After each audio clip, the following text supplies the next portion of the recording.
band called the New Hot Five. It's a traditional jazz band, New Orleans style jazz band, and we were playing a jazz festival in the French Alps. And one of our engagements was at a little country hotel in which they had a blue cheese ceremony where they had these people dressed up in these medieval robes that came out and gave out all the recipes, the ancient recipes for blue cheese. I don't know, you can't make up stuff like this. Anyway, there was a beautiful herd of cows next to this venue where we were going to perform. And we're getting ready to go on stage, and I noticed these beautiful cows out in this pasture. And so I took my tuba and I walked over to the fence line and just started playing. I grew up around cows. I like cows, and I heard that Charlie Parker used to play jazz for cows. So I thought, well, I'll give it a try. And my son just happened to be have the video camera rolling.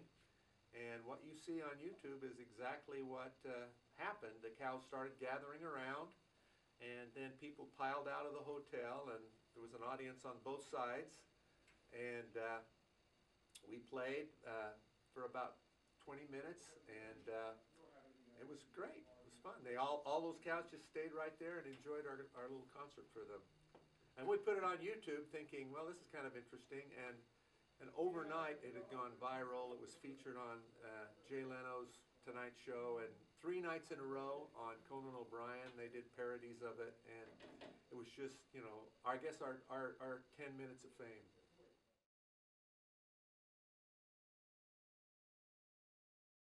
First of all, they should be taking private lessons. They could take from a tuba player, or in a lot of places in the country, there aren't professional tuba players available. But you could take from any brass player and learn the fundamentals of brass performance. And another key is listening to great recordings of great tuba players. Now, when I was coming up, there were only 3 LP records of tuba players that were available. Of course, I got all of them, and I learned all the solos that were on those records. But now there are just hundreds of CDs and on YouTube and Spotify, and you can just listen to all kinds of great tuba playing. So we're really fortunate these days to have some good models of how we want to sound. And a student should have a good instrument as well. Something that's not just the school instrument, but something that they can take care of and use to go out and start playing, like little brass quintet gigs or tuba euphonium quartet gigs. Dixieland, they need an instrument that's versatile for playing all kinds of music. And they shouldn't have their heart set on getting that orchestral job. I know that a lot of music majors who want to go into performance think that they're going to get that one job that opens up every 2 or 3 years in a major orchestra. And it is, I think, it's not something nice to strive for, but I think a person can have a great life in music as a tuba player and do a variety of things. They can teach, they can do studio work, they can organize groups that use the tuba, like a Dixieland band or a brass quintet, and become somewhat of an entrepreneur and book gigs for themselves and for their friends. So there are a lot of great possibilities. Well, first of all, I think it's important to have opportunities to perform, so you've got goals. Some of my very best students were the students that fell in love with a piece of music that was way hard for them at the time, but because they loved that music so much, they paid their dues and did what they had to be able to play, say, the Hindemith Sonata or the Vaughan Williams Concerto. And I'm always happily surprised at these kinds of students who have that kind of motivation because they love the music. So I would say fall in love with music and use that as a goal, and try to get as many opportunities to perform. Perform in church, perform for your friends, for your family members. There are lots of opportunities that you can create to perform. I think the best way to practice for an audition is to take lessons from someone who actually has the orchestral experience. Now, you may not live in a place that has someone like that. You could save your money, get a bus ticket, and go to the city and take a lesson from the professional tuba player in an orchestra.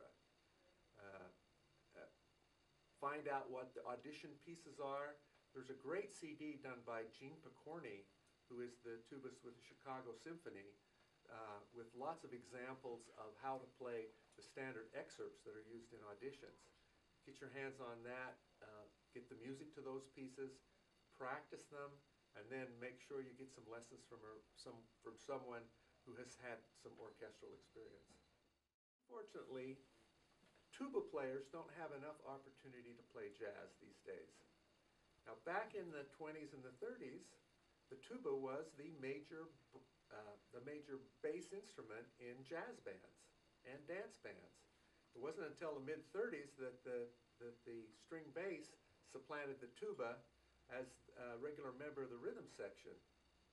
And so these days, if you want to play in a jazz band and you play the tuba, very few jazz charts include a tuba part. There are some out there. Some of the Sammy Nestico charts include an optional tuba part.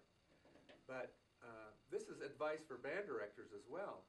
But it's really quite simple to create a tuba part for a big band, a school jazz band, by just taking a look at the score, and anytime you have the bass trombone and the baritone saxophone playing the same notes together, write a tuba part for that, to reinforce that.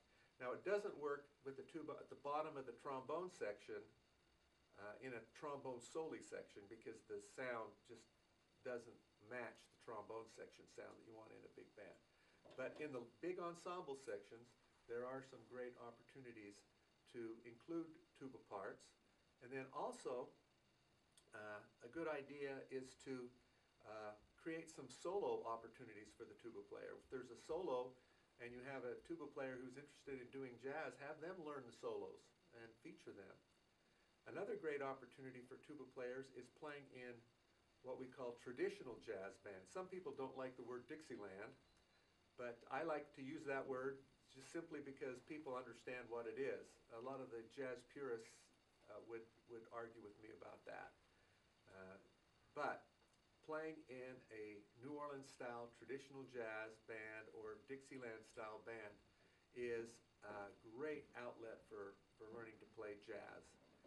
You learn a lot about music theory, about how chords work, how to create bass lines, and you actually have opportunities to play solos and opportunities to go out and make people happy, because this is really happy music.